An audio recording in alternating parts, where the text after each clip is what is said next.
Saudara yang diberkati di dalam nama Tuhan Yesus Kristus, bertemu lagi dengan saya Pendeta Novel Saragi. Firman Tuhan yang menyapa kita tertulis dalam surat Rasul Paulus kepada jemaat di Efesus pasal yang kedua, ayatnya yang pertama sampai ayatnya yang ke-10. Namun ada baiknya kita bersatu dulu di dalam doa. Kita berdoa. Bapa di dalam sorga, terima kasih Tuhan Yesus buat dimensi waktu yang indah yang Kau hadirkan bagi setiap kami. Tuhan, satu kerinduan kami mau dengar-dengaran akan firman. Maka berfirmanlah Engkau Tuhan, sebab kami siap untuk menerima. Amin. Saudaraku, di dalam nama Tuhan Yesus Kristus, seperti yang saya sebut tadi, firman Tuhan yang menyapa kita tertulis dalam Efesus pasal yang kedua, ayatnya yang pertama sampai ayatnya yang ke-10. Begini firman Tuhan. Semuanya adalah kasih karunia. Kamu dahulu sudah mati karena pelanggaran-pelanggaran dan dosa-dosamu. Kamu hidup di dalamnya karena kamu mengikuti jalan dunia ini. Karena kamu mentaati penguasa kerajaan angkasa, yaitu roh yang sekarang sedang bekerja di antara orang-orang durhaka. Sebenarnya dahulu kami semua juga terhitung di antara mereka. Ketika kami hidup di dalam hawa nafsu daging dan menuruti kehendak daging dan pikiran kami yang jahat. Pada dasarnya, kami adalah orang-orang yang harus dimurkai, sama seperti mereka yang lain. Tetapi Allah yang kaya dengan rahmat, oleh karena kasih-Nya yang besar yang dilimpahkannya kepada kita, telah menghidupkan kita bersama-sama dengan Kristus, sekalipun kita telah mati oleh kesalahan-kesalahan kita.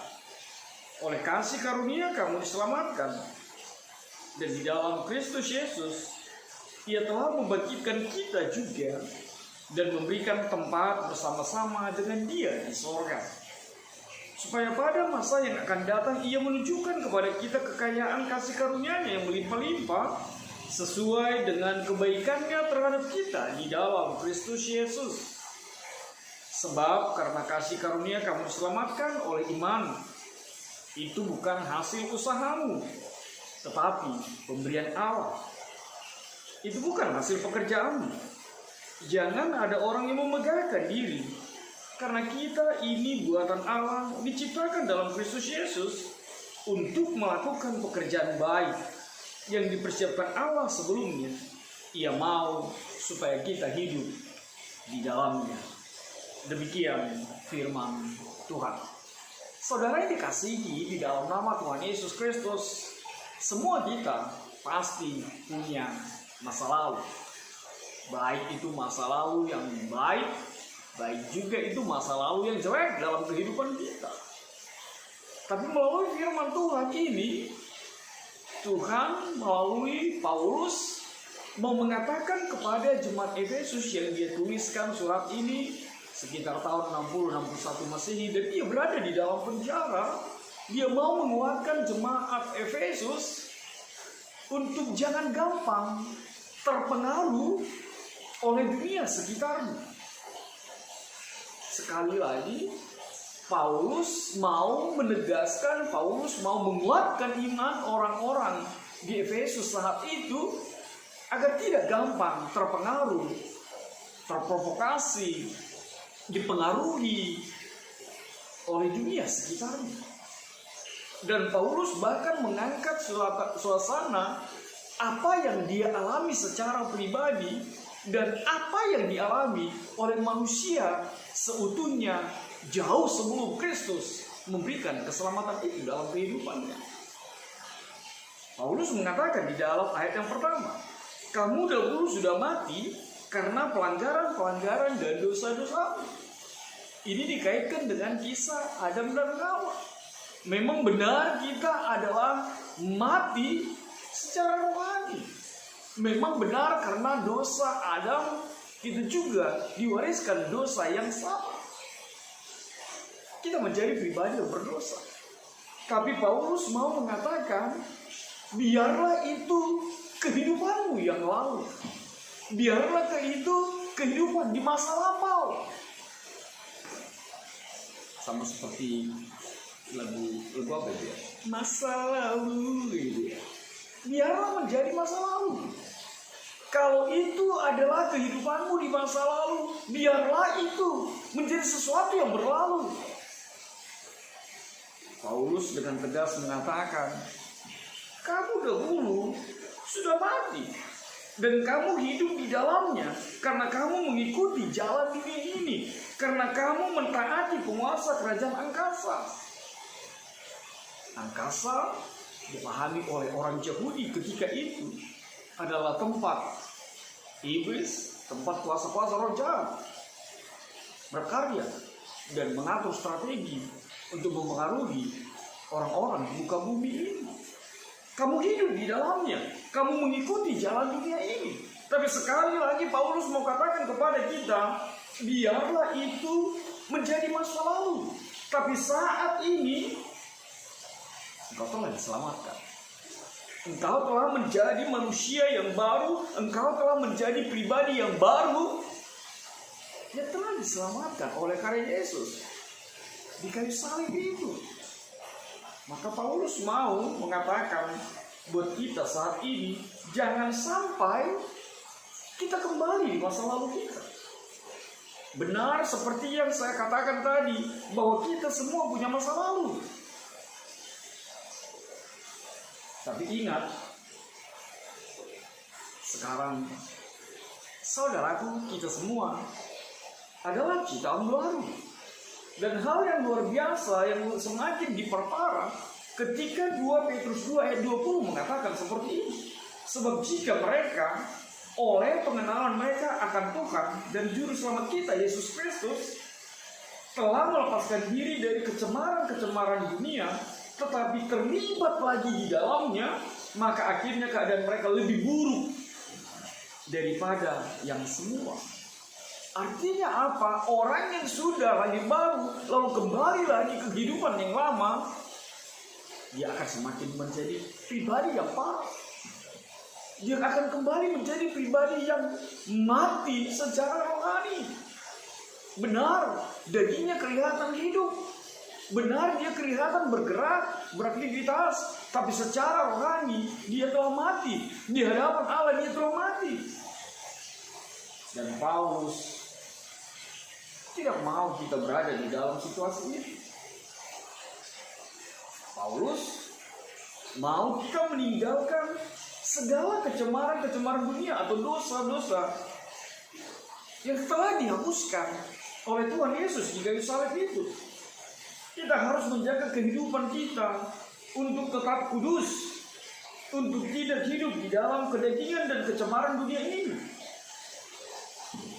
Sebab benar seperti apa yang dialami oleh jemaat di Efesus, bahwa benar pergumulan, bahwa benar situasi kehidupan kita itu bahkan sering seperti singa yang mengaum-ngaum, yang mencoba untuk menerkam kita dan mempengaruhi kita untuk tetap hidup di masa lalu kita, di luar Tuhan, dan kita menjadi pribadi yang tetap mati rohani.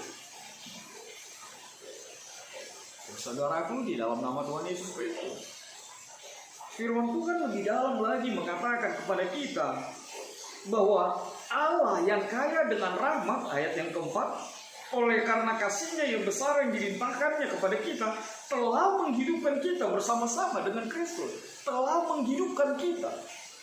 Kita semakin dimampukan untuk hidup di dalam Kristus, dan itu semua oleh karena kasih karunia-Nya. Persis seperti tema kita, kasih karunia Allah yang memberi kehidupan itu. Melihat perbuatan kita, melihat tingkah laku kita, melihat segala sesuatu yang terjadi di dalam hari-hari kehidupan kita, tidak sepantasnya kita memperoleh kehidupan itu, kehidupan di dalam Kristus. Tidak sepantasnya kita memperoleh keselamatan itu, keselamatan di dalam Kristus. Tapi sekali lagi firman Tuhan berkata, oleh karena kasih-Nya yang besar, kita dihidupkan. Kita memperoleh kehidupan yang baru. Maka saudaraku, kita semua hiduplah di dalam kehidupan yang baru. yang Yesus lakukan, yang Yesus berikan atas kasih karunia-Nya di dalam kehidupan kita.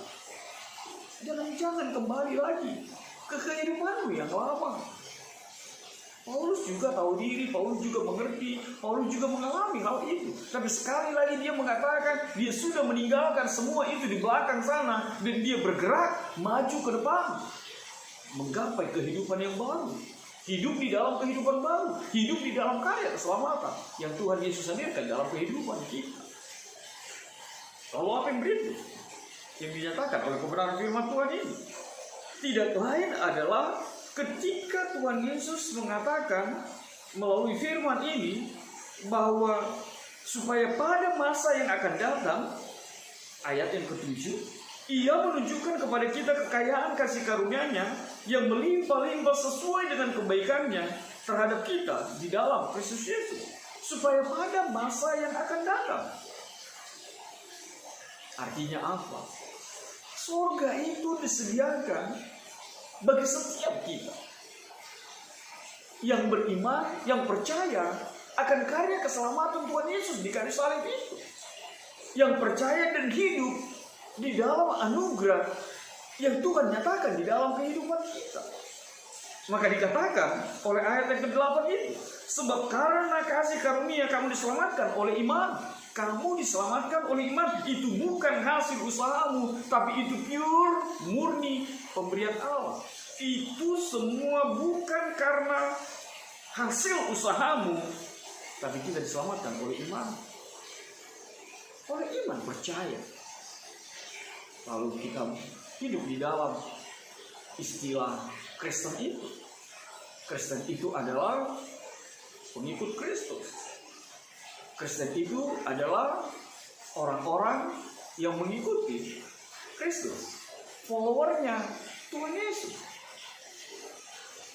Kalau kita punya apa yang kita ikutkan menjadi follower, pasti hal yang pertama selalu itu muncul dalam kehidupan kita. Kalau kita mengikut YouTube saya misalnya, atau YouTube yang lain, atau TikTok orang lain, sekarang lagi rame TikTokers ya, tentang seseorang itu gitu ya.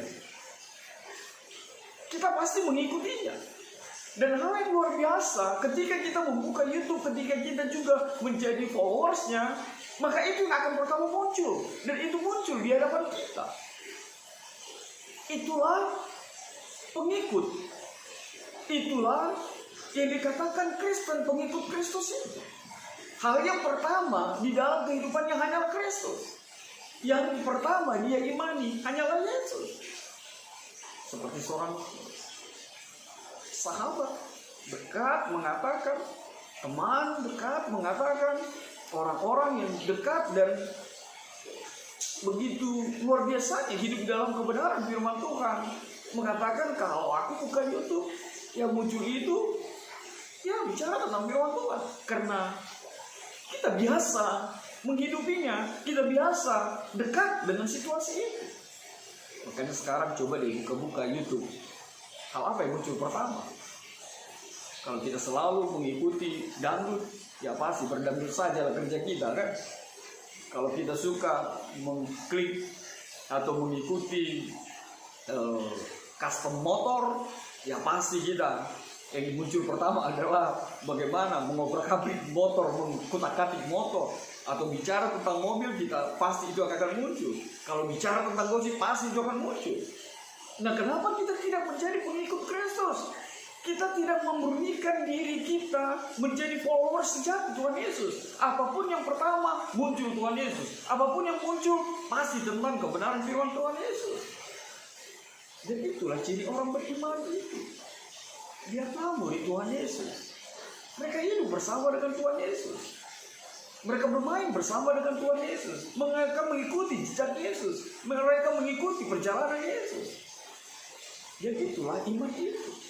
Ketika kita memberikan diri kita, ketika kita hidup di dalamnya, ketika kita bahkan berkhayal di dalamnya.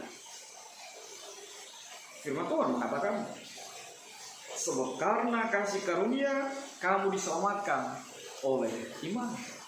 Maka percayalah dan jadilah pengikut Kristus yang sejati. Lalu apa yang terakhir yang mau dinyatakan di dalam kebenaran firman Tuhan ini? Itu bukan hasil pekerjaan. Jadi jangan ada orang yang memegahkan diri. Benar, bukan karena hebat kita, bukan karena hebatmu, bukan karena kemampuanmu, bukan karena perbuatan baikmu kamu peroleh keselamatan. Kalaupun banyak agama mengatakan karena perbuatanmu engkau dapat pahala, engkau semakin diselamatkan, akhirnya menjadi pribadi yang berhitung tentang semua kebaikan yang dia lakukan. Tidak, keselamatan itu bukan karena hasil usahamu, bukan karena jeripayamu. Jangan pernah memegahkan diri. Jangan pernah berkata sombong, jangan pernah berkata aku sudah memberi, aku sudah melakukan ini untuk Tuhan, aku sudah melakukan ini, aku sudah menolong orang, aku sudah memberikan segala sesuatunya. Tidak, bukan itu yang Tuhan mau. Bukan itu yang Tuhan nyatakan sebagai jalan keselamatan.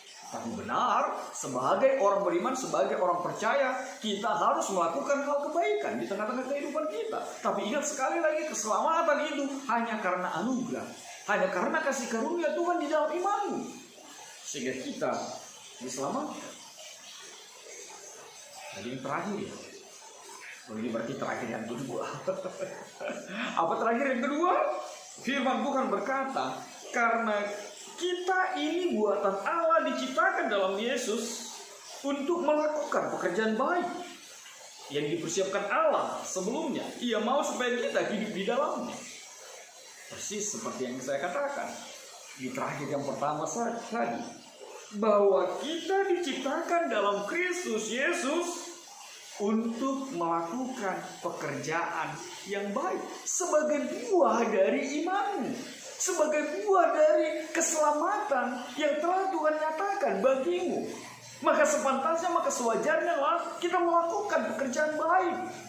Dan itu menjadi natur, itu menjadi habit kita di dalam pribadi yang mengimani Kristus Yesus yang mati di kayu salib, menganugerahkan keselamatan itu. Sebab apa? Sekali lagi, kita diciptakan untuk melakukan pekerjaan yang baik. Dan firman Tuhan berkata, ia mau supaya kita hidup di dalam, saudaraku, di dalam Kristus Yesus. Kalau kita berefleksi sedikit tentang dunia saat ini, tentang situasi saat ini, benar, kita sedang bergumul, kita sedang digoncang, kita sedang bahkan dipengaruhi, kita bahkan sedang ditantang. Apakah kita hidup di dalam situasi dunia ini? Ataukah kita tetap teguh melakukan pekerjaan yang baik, menjadi pribadi sebagai penerima anugerah Tuhan di dalam kehidupan kita? Sekali lagi, hidup dalam firman Tuhan, anugerah Tuhan, kasih karunia Tuhan yang memberikan kehidupan ini. Amin. Tuhan memberkati. Kita bisa dalam doa. Terima kasih Tuhan Yesus yang baik untuk karya keselamatan yang Engkau anugerahkan bagi setiap kami. Engkau menyadarkan kami Tuhan bahwa benar bukan karena kuat, hebat, dan gagah kami, tapi semua adalah hanya karena anugerah Tuhan yang melimpah, yang melekat untuk setiap kami. Terima kasih Tuhan Yesus. Dan jangan biarkan kami Tuhan kembali ke kehidupan yang lama, hidup di dalam kedagingan. Tapi kami diubahkan menjadi manusia yang baru, yang hidup di dalam pribadi yang menyenangkan Tuhan sepanjang kehidupan kami. Sebab kami diciptakan untuk mewujud nyatakan hadirnya kerajaan sorga, hadirnya kerajaan Allah di tengah-tengah kehidupan kami. Dalam kasih-Mu Tuhan Yesus, enyahkan virus corona. Amin.